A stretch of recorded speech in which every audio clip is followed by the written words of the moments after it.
Were you not? You already live? We're live, yeah. Well, then talk. Hi. Welcome to this week's episode of Hollywood Matrimony Live, where we're not really prepared to be live, but we're going for it. Someone just went live while I'm over here trying to do other things. Well, I'm still trying to do things too, and it's not doing what I want it to do. Then why did you go live? Well, because people were waiting. So, I add to stream. There we go. It's working. Hello. I like to think, who do you think is waiting? I don't know, but welcome. Thank you for watching us live on Facebook and YouTube. Don't forget to go check out our website, HollywoodMatrimony.com. We are also on the Twitter and the Instagram. So go like, share, thumbs up, send stars, send hearts, send care packages. Hell, send a thumbs down. I don't care. Yeah, whatever. At least that we know you're watching. We need to talk about that. I know that. It's not on my list. There. No, it was not. Look at the website. You haven't updated the website. Well, when I was doing it, it was not there. Been there since before we started. No. Yes, it was. No, because when we were watching the movie. Yes, and I told you, hey, I finished these and put them up. You didn't go back and look. Somebody doesn't listen when I talk, per usual. She was sitting in the living room cutting her toenails. Well, that was important because my toenails were too long. You got to cut your toenails. I don't do it in the middle of the living room with other people. We were watching a movie. I was sitting there working on thing, a toenail hit me in the face. That is a lie. Total lie. Anyways, welcome to the show. We have a wide variety of movies to talk about today. I'm still trying. Okay, well, you know what? The thing's working, so I'm just going to go with it. You went earlier than I was ready, so I can't do all my stuff. I didn't know. Never mind. You're about like, to see some domestic violence. We're late. We need to go. I told you we were late before we even came in this room. So then I was trying to get on there. Then you came over and you said, I'm not ready. I said, okay. So then I keep working. All of a sudden you went, are you ready? Oh, we're already live. I'm like, wait, what? Somebody's about to get fired. Nah. And then we're working in two different climates at the same table because I'm dressed up like a little Ewok and you're like in shorts and flip-flops over here. That's because you're dumb. No, because I know the reality of winter weather. It's not cold in this house. It's cold, y'all. You even said earlier that you're right. It's not cold in this house. It's harder in my one room is cold. Well, no, because I opened the door to outside and it was colder out there than in here. But it's still cool in here. It's only warm in the bedroom. Especially when I have my heated blanket on. Have an electric blanket. That's how I survive in this house. All right, let's talk about some crap. A tundra. Okay, so we have options. What do you want to talk about? I don't care. Pick something off the list. I don't know what our list is. It's right here. I don't care. There's like two of them that you haven't watched. And then the rest of them we saw. So we got a classic release, getting the 4K release for the first time. Classic. We got a new animated feature from Classic Duo. We've got a new murder mystery. We've got a dramatic action true story situation. We got a science fiction thing, and we got some pollution drama. So what are you feeling? I don't even know. Let's go with the cartoon. Excuse me, the animated feature. So this one is yet the latest in the Tom and Jerry animated features. It comes out next week. So this one's of all the stuff. This is the one that's not out yet. This one comes out next week. But it's their latest original movie, Tom and Jerry Cowboy Up, which is back to the while she's getting it ready because we don't have that ready. Our monitor's not there anymore either. I forgot about that. Yeah, that's why we're doing this over here. So it's basically, why did you pick the movie to talk about that you're not ready for? Because we're just gonna go with it. Okay. Anyway, so this latest feature. It's straight animation, unlike the live-action movie that was ill-received by a lot of people. There was a mix of both. And it is one where Tom and Jerry don't talk, so that's all done correctly. But it's basically Tom and Jerry in Wild West dealing with cattle ranchers and cowboys and outlaws and prairie dogs and all that kind of good stuff. Yeah. I'm not going to be able to add it because I already uploaded the slides. Well, don't worry about it. Nobody cares. Here, I'll show it to you. Oh, well, there you go. Taking it old school. This like before we added technology to our show. Here's the DVD right here. Oh, this is so cute. So I will say this: it's one of those that it does have more of the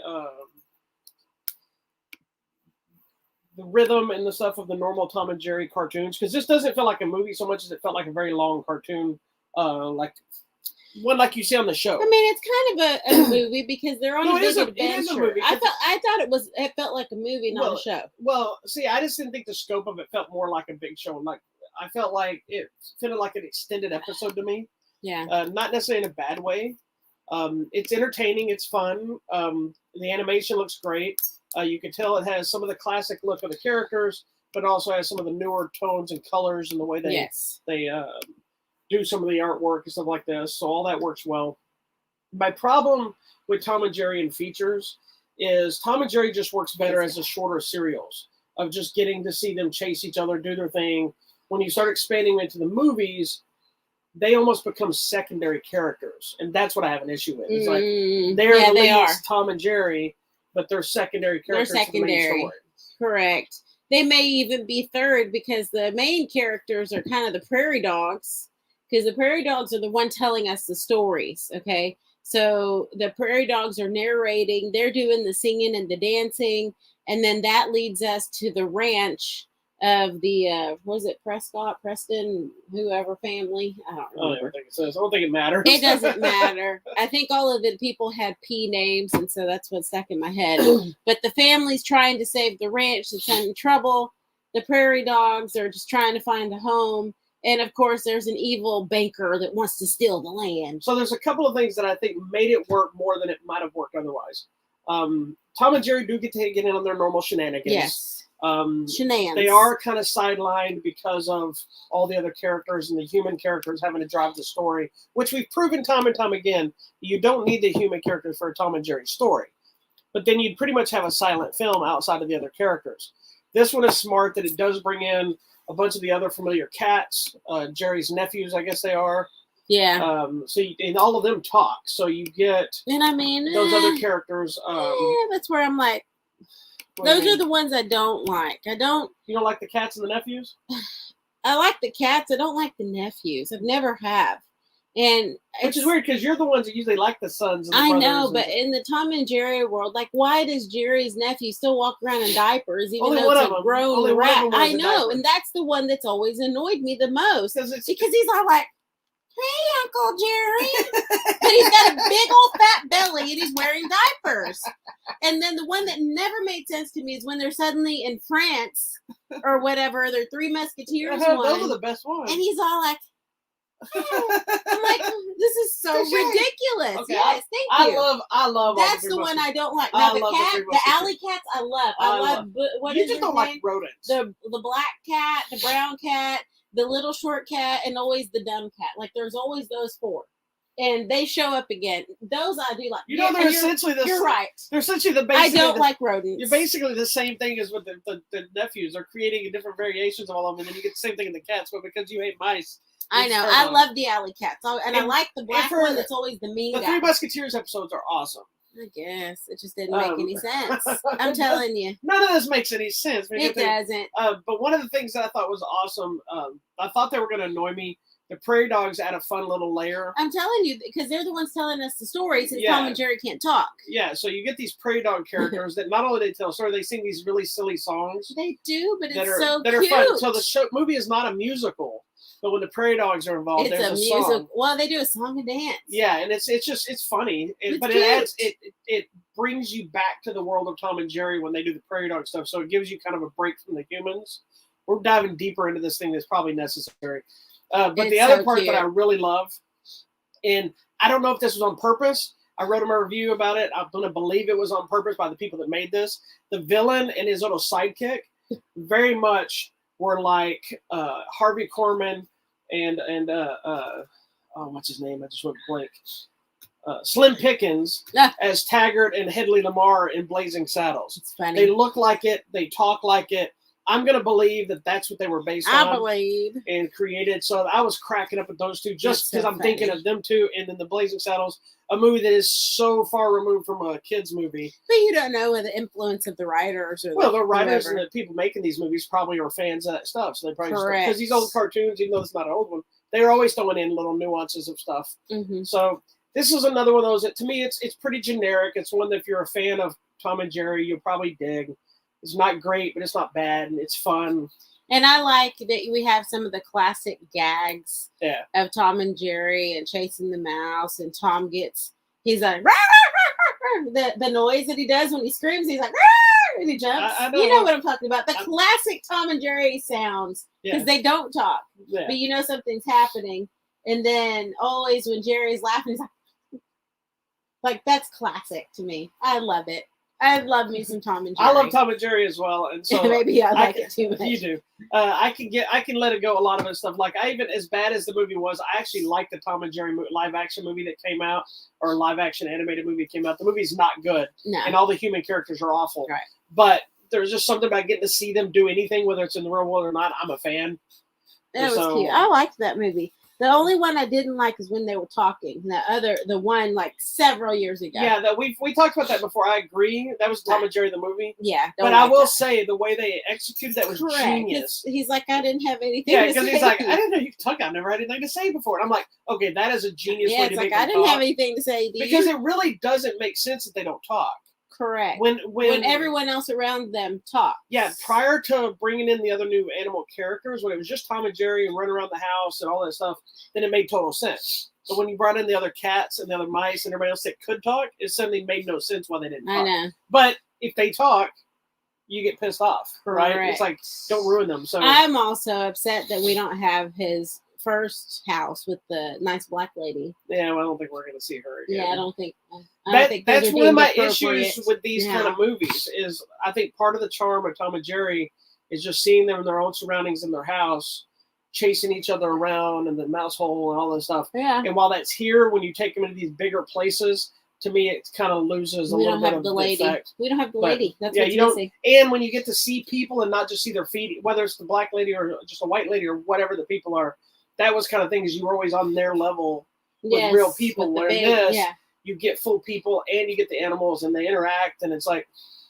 and there's even stuff in here where the family are friends with the mice, like they can't talk to them, but they kind of live together, and it's that's weird. Made no sense, but you let it go because it's a cartoon.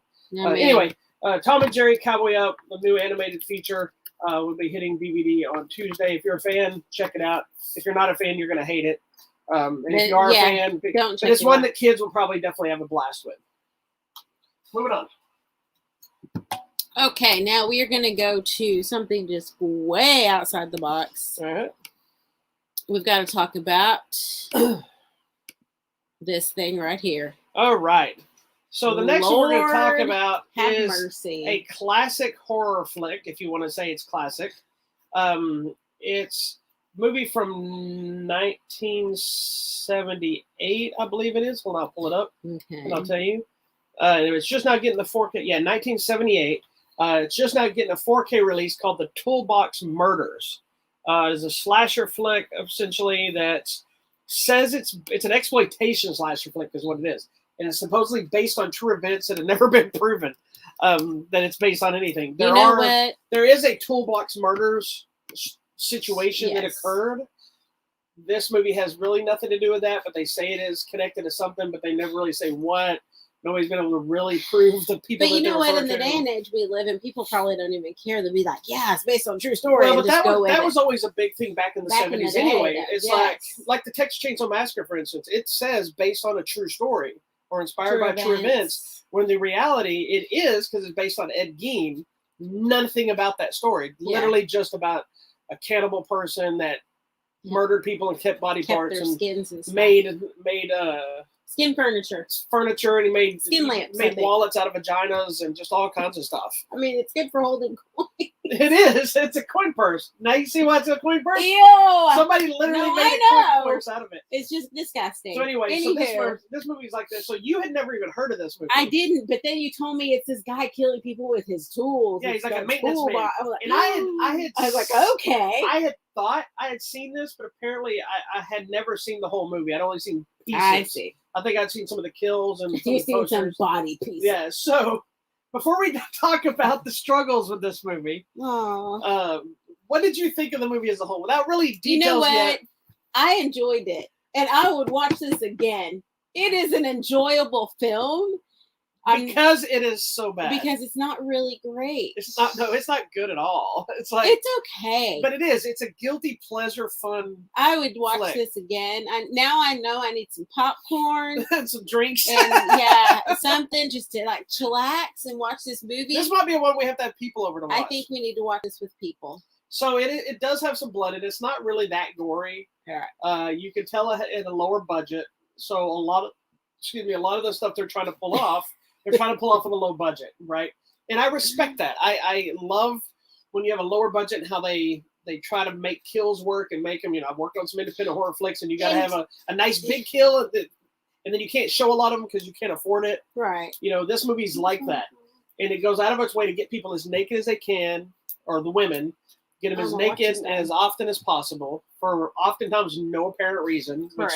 Is how it's the exploitation. This is not black. Not black exploitation, just exploitation aspect. Yes. But where this thing, it goes off the rails right at the beginning. You guys, this guy. Here, I'm going to give him props. Yes, on the making of the movie. It is nice and bloody, and they did a good job on that. Yeah. But this guy, in the first scene, whoever the Toolbox Murderer is, because it's a murder mystery, okay? Yeah, you don't know who the guy is at first. It's not hard to figure out. The guy puts on a ski mask. And the holes are right here. It's an old schooler. And it's like this. So I was like, oh, so man. So when you first see this is creepy. When you first see it looks like maybe just that camera, he did a quick shot, and when we cut back, it's going to be fixed. It cuts back, and it's still messed It's like up. that for that first kill. And then he did it for the second kill, too. No, I think he had it a little bit more. I'm pretty sure he had it for 2 kills. He had it all. No, I don't know. He fixed it later. And it wasn't even a rhyme or reason. Like, half of his face was messed up, and he only had one eye or something. Be his thing. I was like, what? But I was like, no, this is his thing. Yeah, and then later on, it's back to like it never happened. So clearly, a mistake was made. It's like, whose continuity on the set? It makes me wonder when they made the mistake and they caught the footage that maybe they went, okay, let's just make you do this and make you more deranged the rest of the film. Because I'm pretty sure the second kill, he does the same thing. He shows up and it's all messed up. He's already wearing it. We'll have to go back and watch it again. And that's what I said is I think, okay, this just must be his crazy, his crazy showing. Mm-mm. And then later on, somebody forgot about that and probably went, dude, your mask is crooked, fix it. And they forgot. Or nobody ever noticed. Nobody cared. But how does the actor not realize when he puts it on, he put it on like he's a 4-year-old who's never wore a mask before. He was too busy killing people. It was so ridiculous.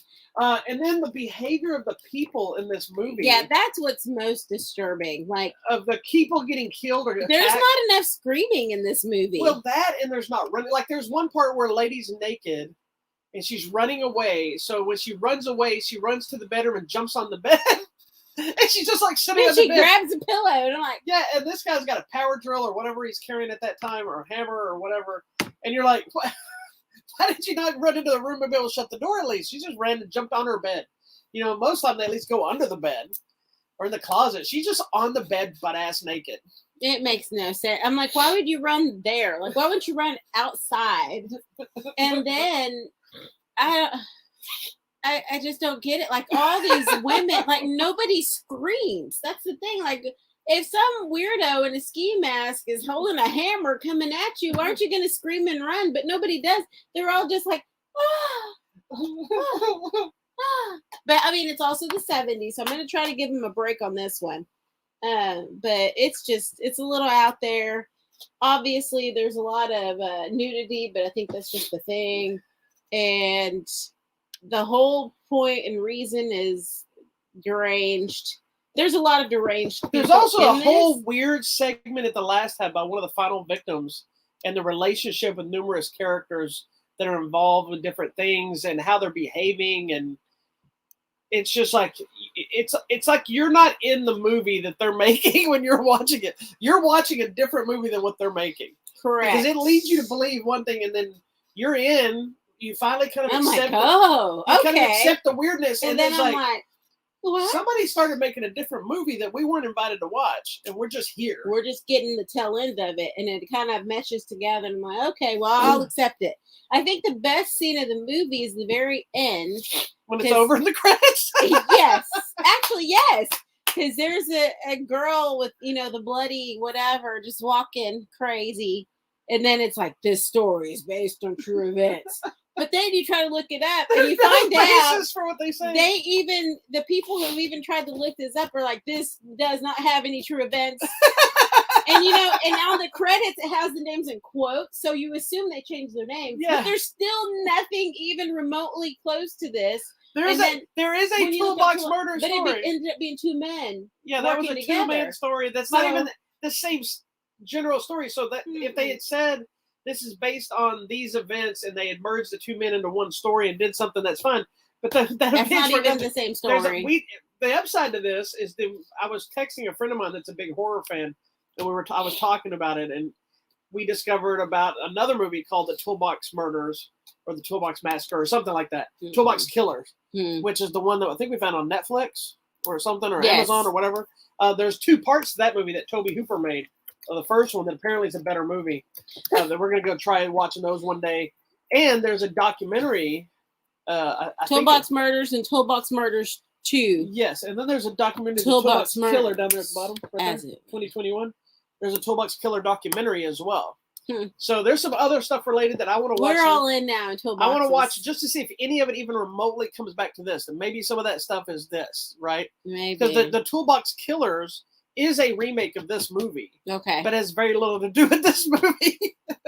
They took There's another remake take on making. Oh, this is the making of. Oh my goodness, there's so much to get into. That's the making of the remake. Yeah. Okay, you know what, guys? This is a fun movie. You need to watch it. Here's what I love about into this. horror. Here's what I love. So classic. When you think about when somebody might have saw this in the 70s, it might have been a little more terrifying and creepy because it was that era of Texas Chainsaw Massacre and Friday the 13th and all these movies that were coming out and different, and there was, as people were scared. Like there's even a quote on the front of this: generates some genuinely scary moments.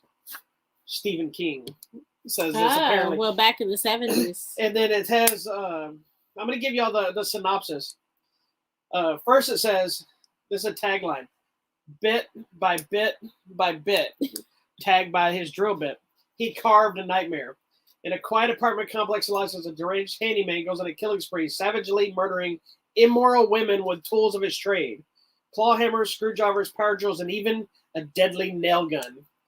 But these gruesome massacres are just the beginning of his landmark epic of violence and depravity that was vilified by critics, banned by censors, and treasured by splattered fans worldwide. This is the Toolbox Murders. Okay. On the outside is, it looks really good. It's a newly scanned 4K. It's got some bunch of special features in here. I mean, there's a lot of stuff in here. With interviews with different stars of the movie,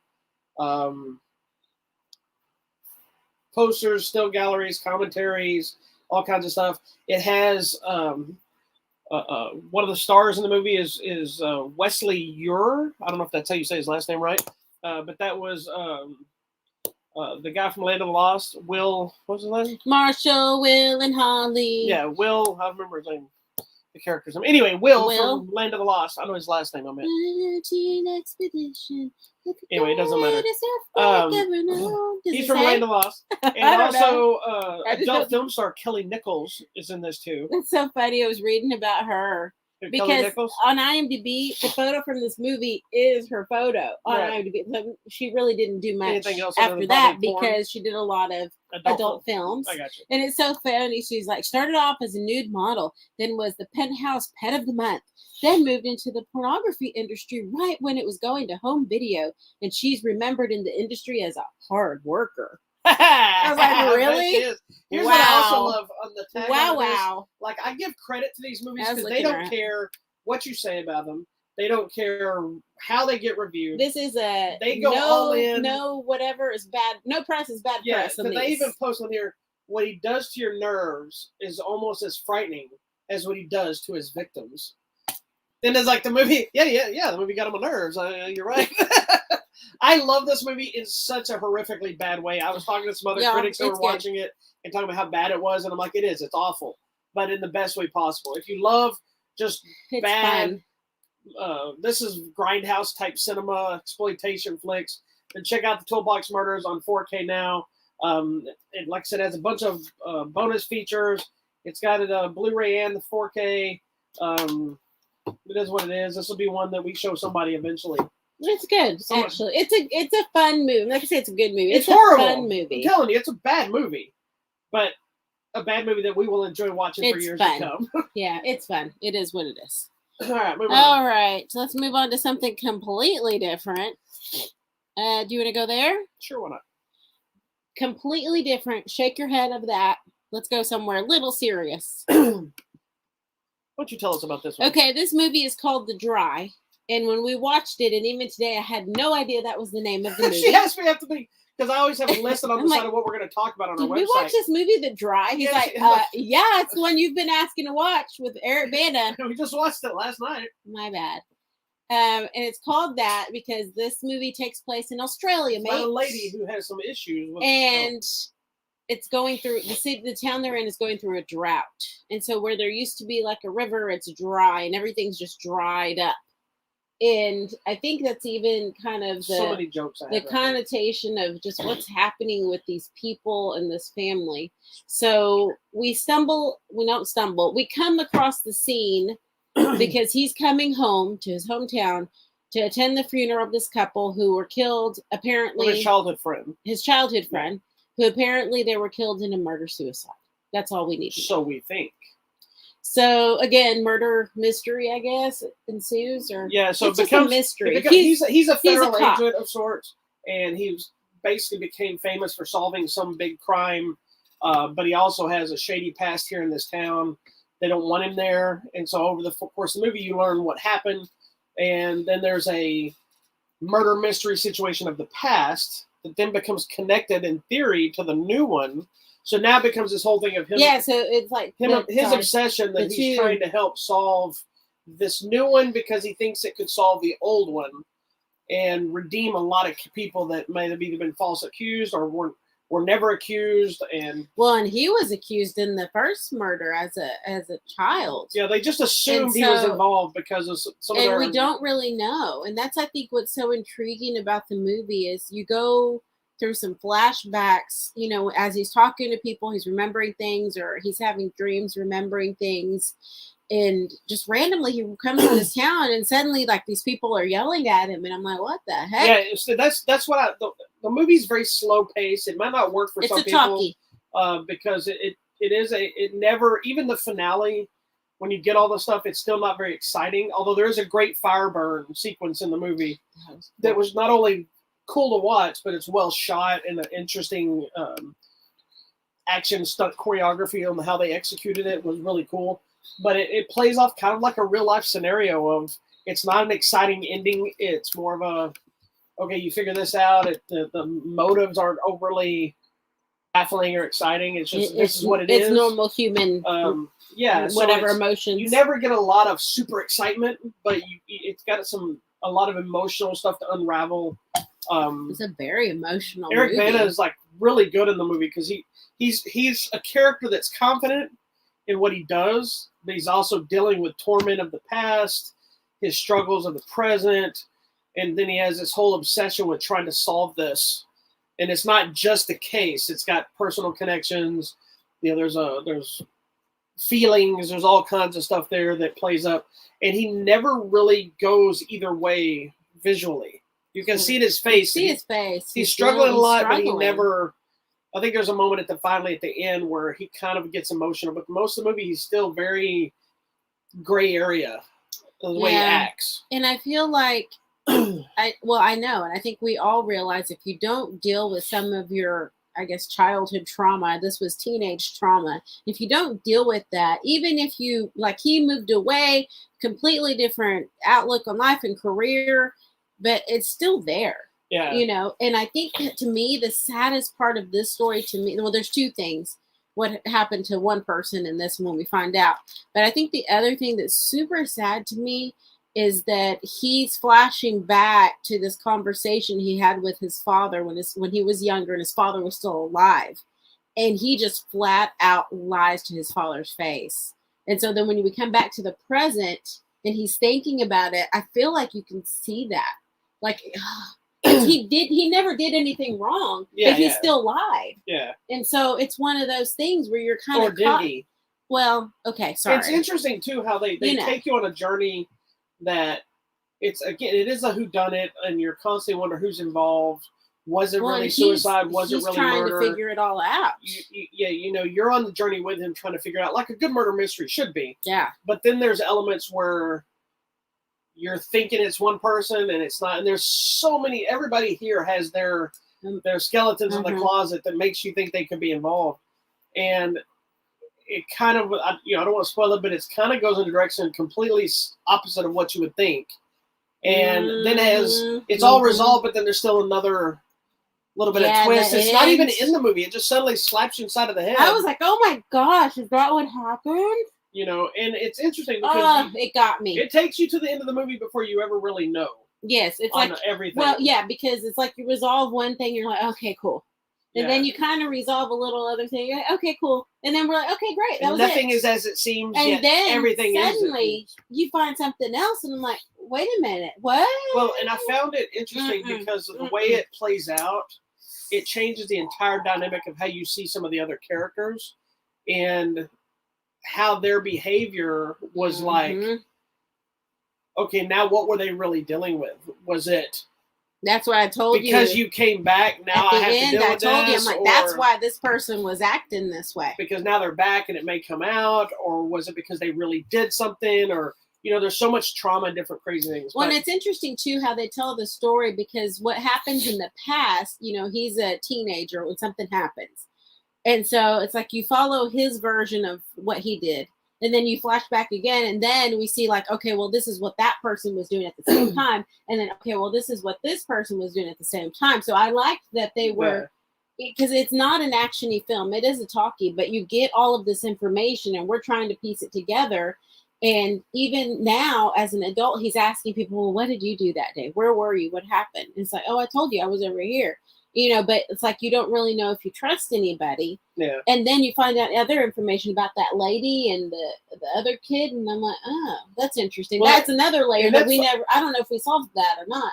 No, I don't think we solved it. I think we solved it from a standpoint of the truth, but it wasn't connected to what we thought it was connected. Correct. To. Which it was a side story that had no purpose to the story, but it's connected and it makes you believe certain things, and it might go in the direction you're thinking it may not. So, but what's not funny, but also in the movie, this is an Australian film. G'day. Which I always love. I wrote in the review, I always love when an actor gets to film or be in a film that allows them to use their proper accents. Yes. Because they always feel more comfortable and their performances come up. Like Eric Bana's obviously proved himself to be able to do any movie with any accent, and he doesn't come off weird. But seeing him here, being Australian, getting to be in Australia, talking to people in their native slangs and things like this, it felt just real. Mm-hmm. The cast is the same way. The rest of the cast are all Australian, obviously, as well. Bruce Spence shows up, who most of you may or may not know. Bruce Spence, he was in Star Wars Attack of the Clones, but he's also mostly known for the Train Man in The Matrix. He's also the helicopter guy in The Road Warrior. I love that guy, so I was surprised to see him do something normal. He's usually a weird, crazy, wacky character, and he's just like somebody's dad. And I'm just like, when is he going to fly away in a helicopter and shoot somebody in the face? Later, And then also, you may not have known this, but the lady with the kid, that's his friend, she, wait for it, I was trying to figure out the whole movie. She was familiar. And I'm like, where have I seen her before? She was in Rogue One and the prequels as Mon Mothma. That was a young Mon Mothma. She just has a lot of hair. Yeah, she's got long blonde hair. Genevieve O'Reilly, who played Mon Mothma. Oh my goodness!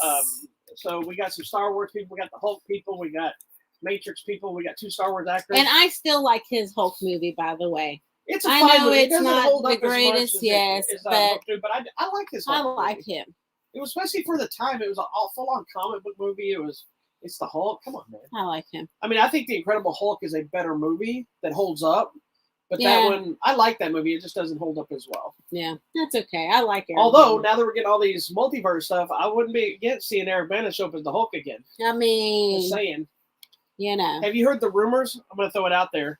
So if anybody watching our show can know the backstory. Okay. So now there's all these rumors popping up about multiverse stuff showing up. Mm-hmm. So now they're talking about Tom Cruise showing up as Tony Stark in a multiverse, which the story behind that is for years, Tom Cruise was tapped to play Tony Stark in an Iron Man movie that never happened. So if he does that, it's kind of playing homage to that projects that never happened. Yeah. And I could even say I'd find Tom Cruise stepping in and playing Tony Stark. That would be fun. I don't care. But anyway, I don't know if that's ever going to happen, but we'll see. We'll see. That's interesting. That's an interesting Anyway, idea. The Dry is available now on Blu-ray and DVD from IFC Films. I enjoyed the film more than I thought I was going to. I thought it was going to be a little boring. It's really good. It is a little struggle to get through because it's slow, but it's not a struggle in a bad way. No, it's a really good. And it's not too long either. So and everybody says good day. Yeah. Good day. A lot of good day and mates and all these good things. There's not a single shrimp on the Barbie. There's no kangaroos. And Crocodile Dundee didn't show up at all.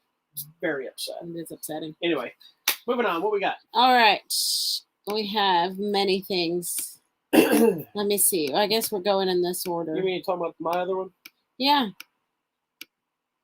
Oh, it was this one. Well, I got two that I've watched. Well, I'm going this direction. All right. Okay. All right. This looks so good. Yeah, this next one is a new one from Wago USA. It is I believe, Korean film. It's a movie called Escape from Mogadishu. It is based on true events, and basically it's following a civil war in 1991 that broke out in Somalia. Between the Somalian government, rebel factions, and the Somalian government had gotten a fight. And while they were there were actually Korean diplomats from both North and South Korea there. And I don't know everything they were trying to do, obviously some pieces and whatever, but they got stuck in the middle of this conflict. Yikes. And people didn't want them in their country at that point. Of course not. So basically what happens is they're trying to escape the capital, which is kind of being converged on by all the different conflicts and the fighting and the rebels and the governments or whatever, and none of the Korean governments can help them. Yikes. So the movie's basically about they have no way of communicating anywhere, whatever, and they're just trying to get out so they can get to another diplomatic place, an embassy? An embassy, thank you. The word was stuck. Because, on an embassy, that land is owned by that country. Yes, they'll protect you. They're trying to get to another embassy. That's why you're supposed to always know where the U.S. embassy is when you visit another and I'm trying to remember, I don't remember which embassy they're trying to get to. Either one. It doesn't matter. But what happens is the North and the South Korean diplomats have to team up. And they hate each unheard other, of. right? Yes. And so they have to get together and try to make their way from the capital where they're all stuck and infighting and make their way to the embassy to try to find safety. So it looks like this whole city's getting bombed. It is. There's like people in the streets getting shootouts. There's explosions. Is this a true story? It is. It's based on a true story that happened in like a real true story? Toolbox story? Like I think you can look it up and find it. Okay. But it's based on a thing in I'm going to go look it up. 1991. Oh my gosh. This sounds so scary. Yeah, so they said they're surrounded on all sides, so they're trying to figure out a way out. So the first section of the movie, it's about setting up all the diplomats and what they're doing and what they're offering and the characters and blah, blah, blah, blah. Then you have the element of, okay, the civil war part is broken out. They're trapped in this building. So you have one section of them, and I honestly don't remember which one it is, if it's north or south. One of them are already in the embassy or the capital. The other ones are trying to make their way. They got women and children. It's not just grown people. Wow. It's like all kinds of group of people. They make their way to the other capital. And they're like, let us in, come on, help us. And we're like, who are you? Like, they tell you, well, we're north or south, whichever one was. And they're like, yeah, no. And so at first it's like, no, we're not doing that. So when you get them in there finally together, nobody trusts each other. So they're kind of fighting in each other. Wow. They don't, because North and South Korea don't like each other. Correct. So then they have to make that decision to get out of that capital and make their way. So they got to work together. It's not, believe it or not, it's not a heavy action movie. There is a lot of blowing up stuff and action around them, but these are not soldiers, and they don't have soldiers with them. They're just workers. Oh, did you find the real thing?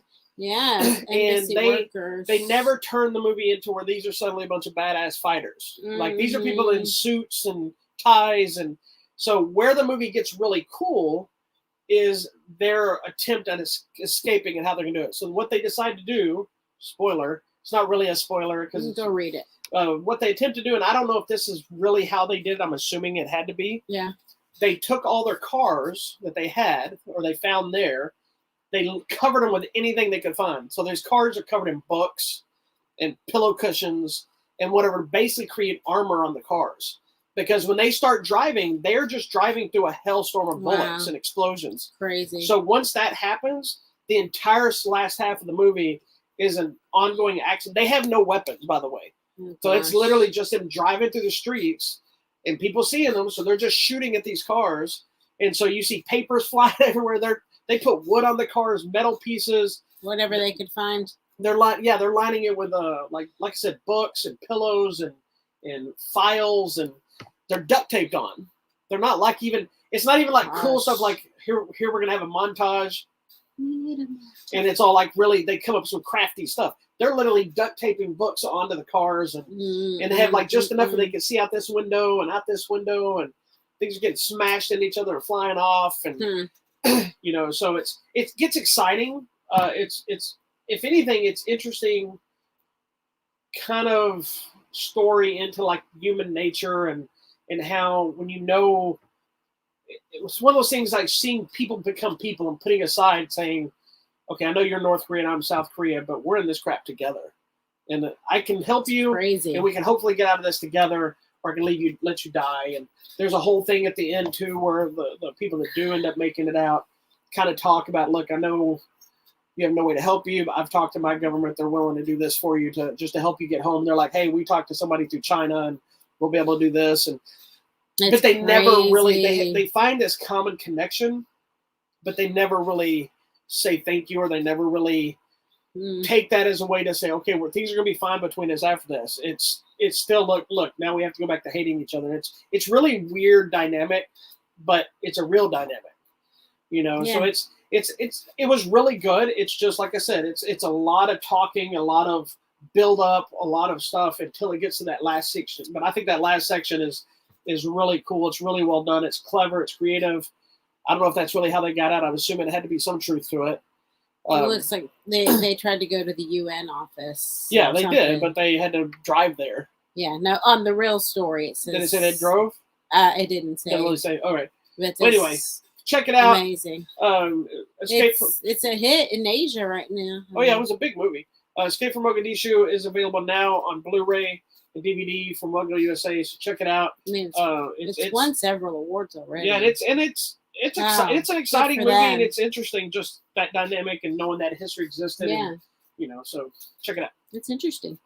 All right, do you want me to talk about the other one, or do you want to talk about how many more do we got? Hold on. Let's see. We've still got that one, and that one. I think that's it. Do you want me to talk about the other one before we dive into that, or do you want to talk about that first? That's fine. All right. Tell me. The next one I'll go ahead and talk about was one I didn't really expect. It was a movie called The Unhealer. And it's one that I only decided I wanted to see because Lance Henriksen's in it, and I love Lance Henriksen. Mm-hmm. And I'm like, if he's there, I'll give it a chance. Like a lot of actors, Lance Henriksen does a lot of just stuff. He likes to act. He likes to take parts.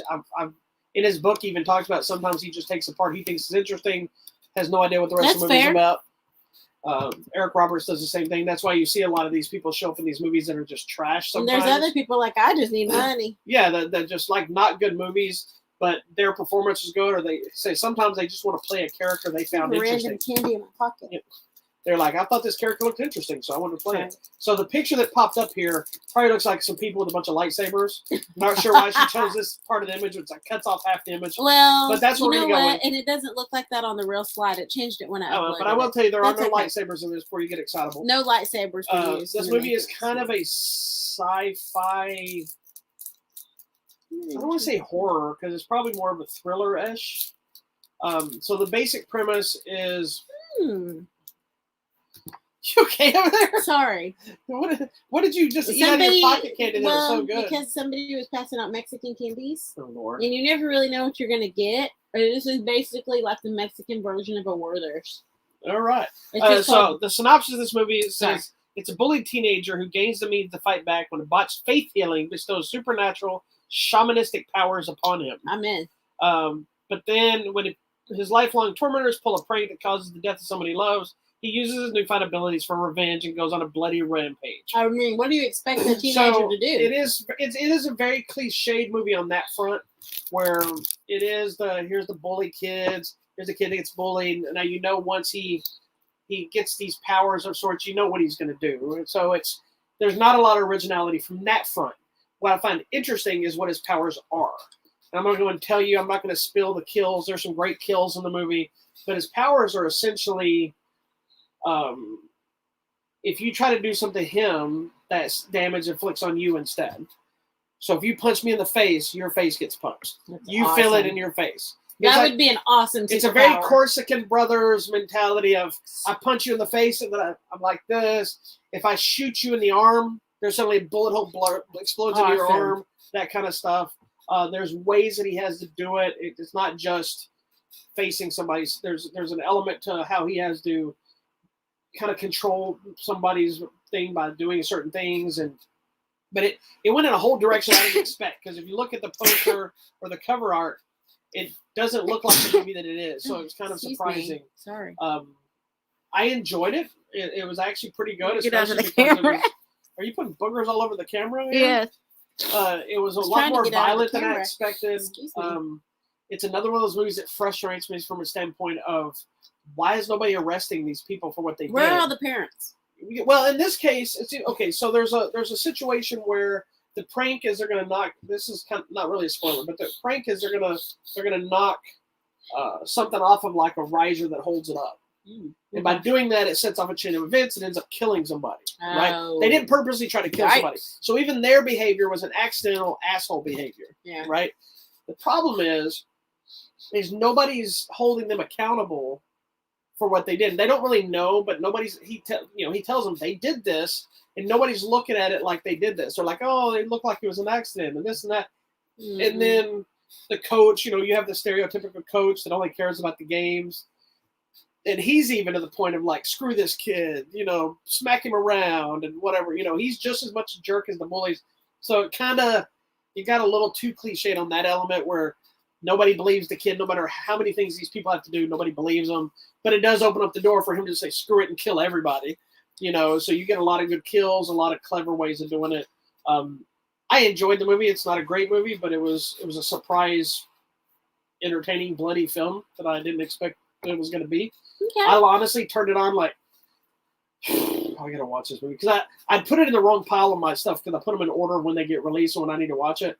And I forgot, I put it in the wrong pile, and I got an email from the PR people, hey, this came out last week. Are you reviewing this? I'm like, sorry. So I'm like, oh, I got to watch this. I put it in, I'm like, but sometimes it's where you find some unexpected gems. Exactly. And this is one of those that I think people might find entertaining. The cast are outside of Lance. And Lance Henriksen's only in the movie for like 10 minutes, so that sucked. But Natasha Henstridge is in most of the movie. The rest of the cast are kind of, but it's the subject and what they go with it made it kind of fun. So the Unhealer is available now on Blu-ray and DVD from Scream Factory, that is part of Shout Factory. Oh, wow. They have their own little horror thing. Nothing? Shout. There you go. Yeah, they have a whole branch called Scream Factory. That's where all the horror films come out to.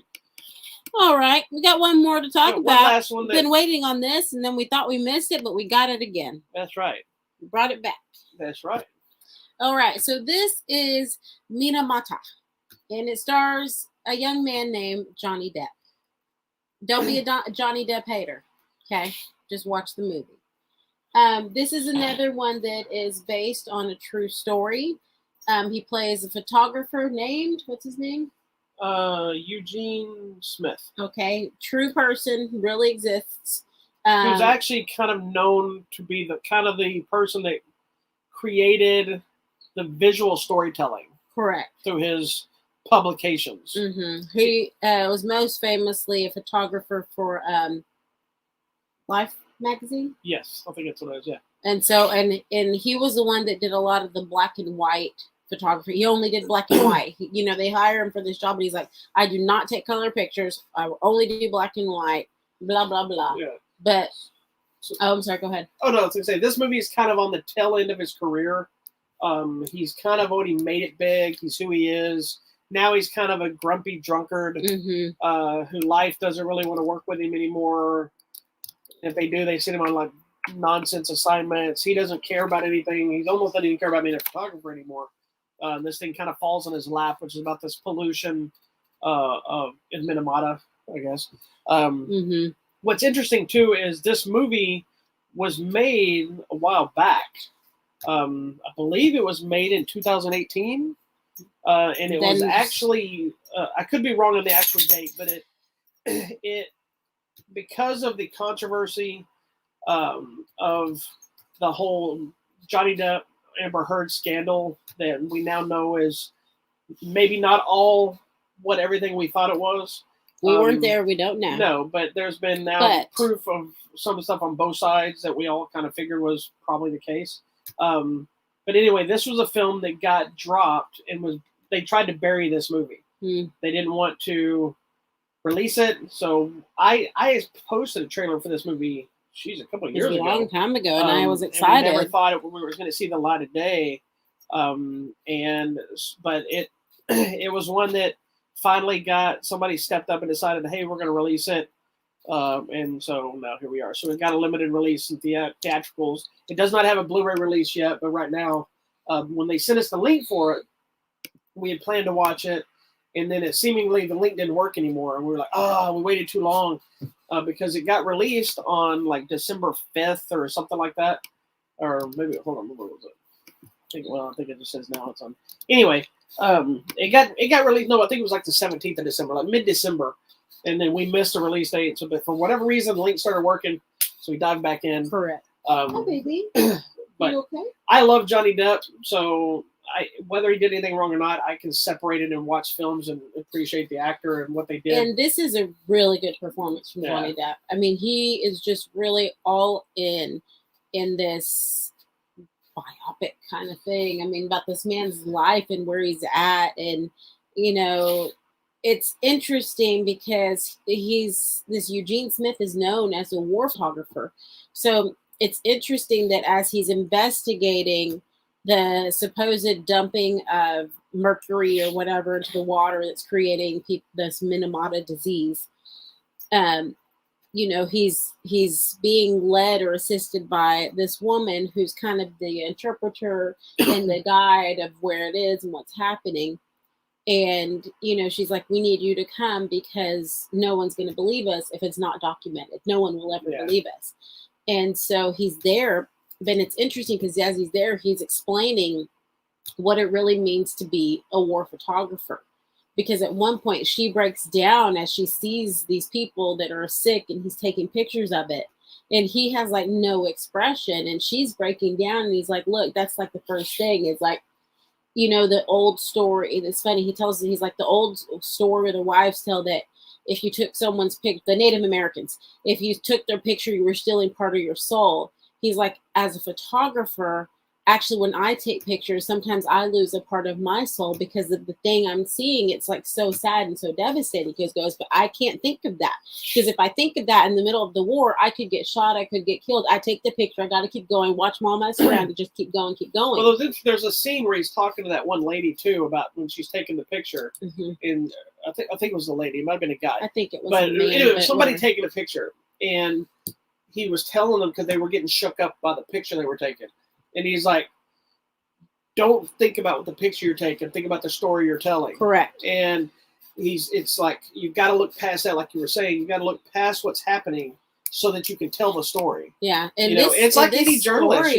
You gotta be kind of neutral to tell a story, which, sometimes journalists get a bad rap or like, why didn't you jump in and help? But at the same time, you're like, what was he going to do? The whole neutrality of journalism doesn't hold up, I don't think, as well as it used to because now journalists are very biased on picking a side and thing where it used to be a journalist went in, they didn't give a crap what war was happening.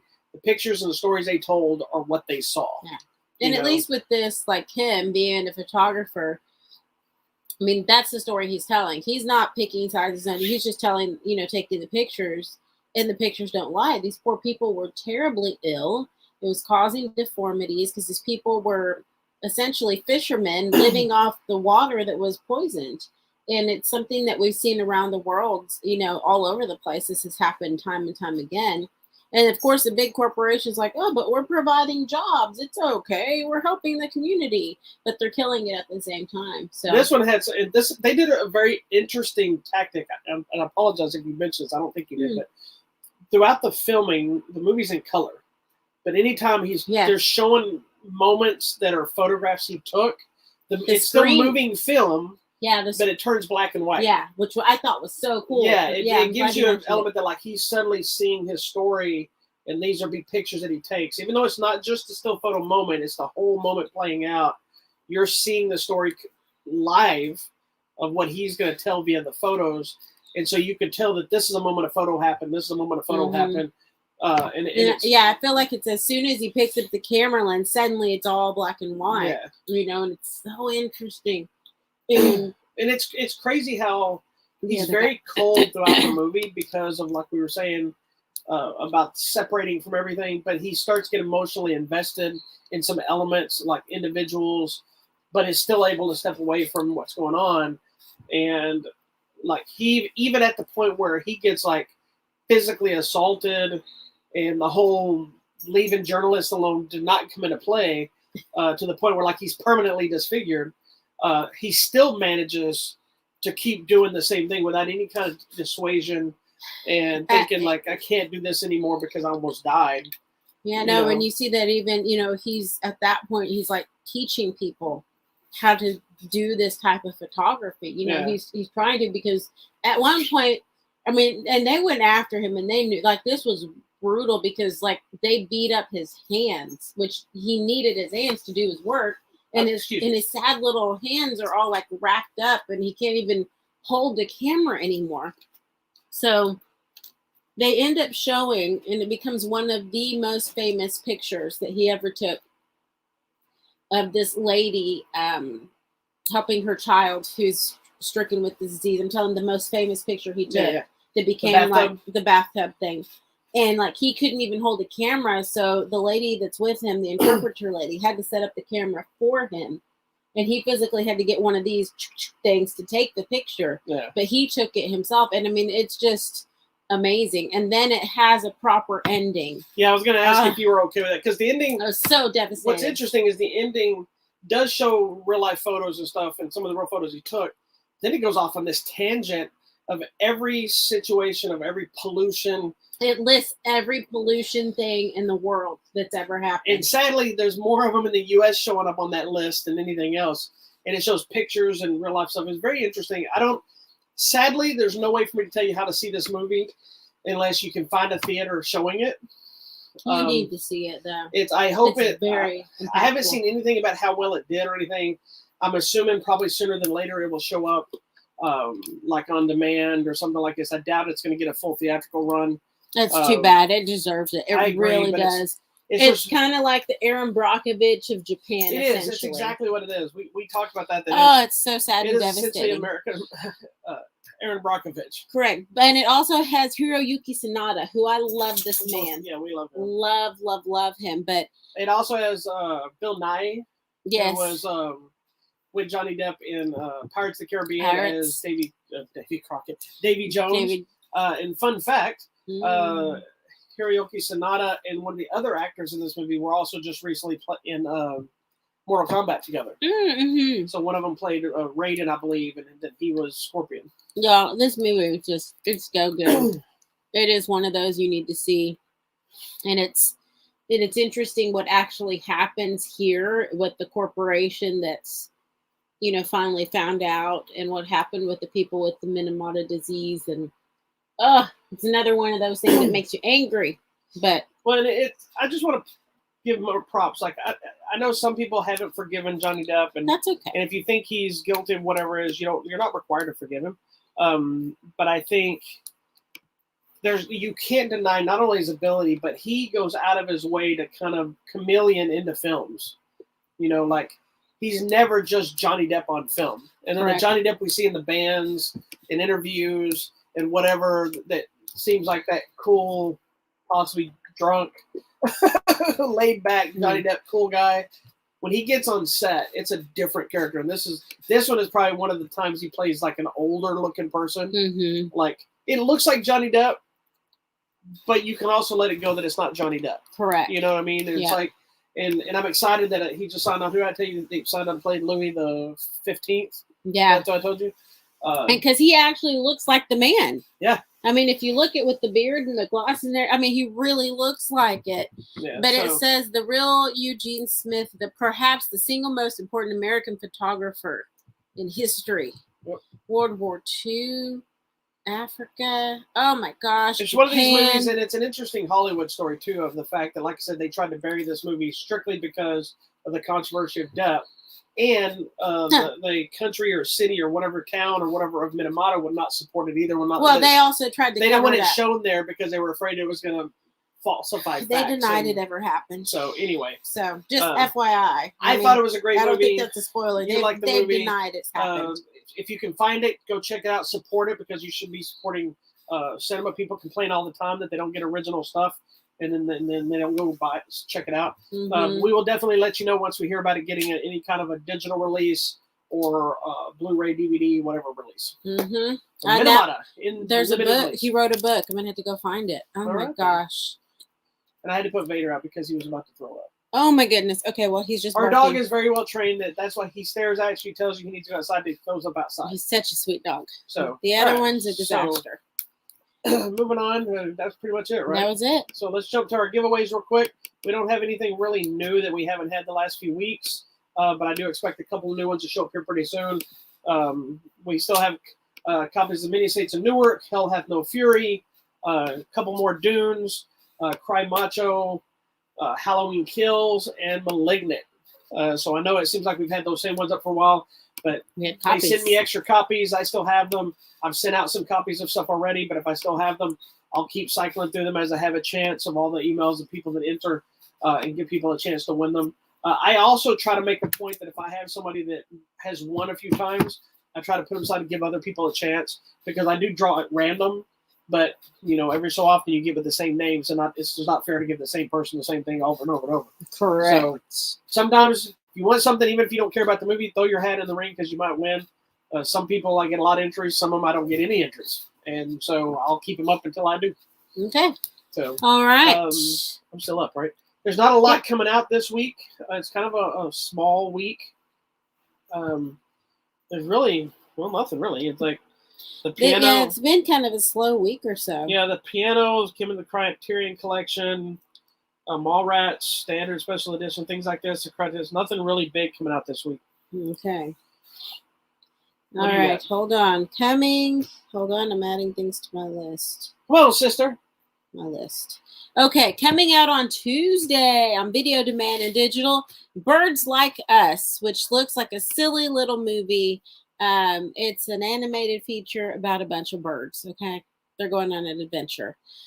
Also on Video Demand and Digital, Two Deaths of Henry Baker.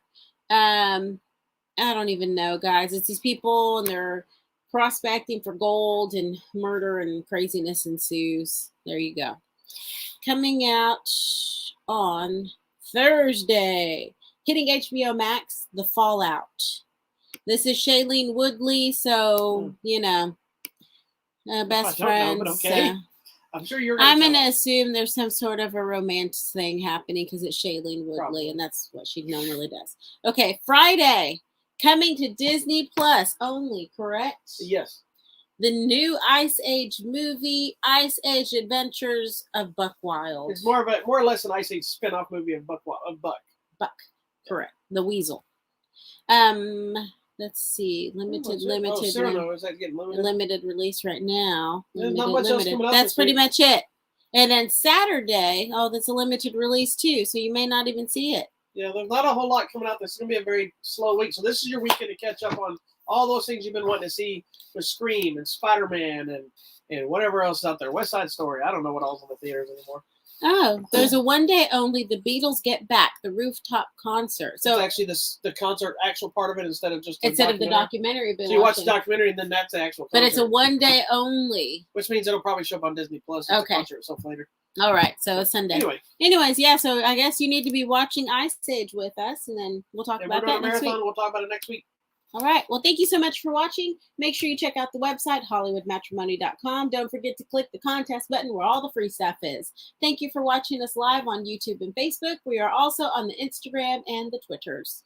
Go like, share, thumbs up, send hearts, send bubbles, send whatever you want. We will take it. Next week for an all new episode of Hollywood Matrimony Live right here, right now. Peace out. Peace be with you.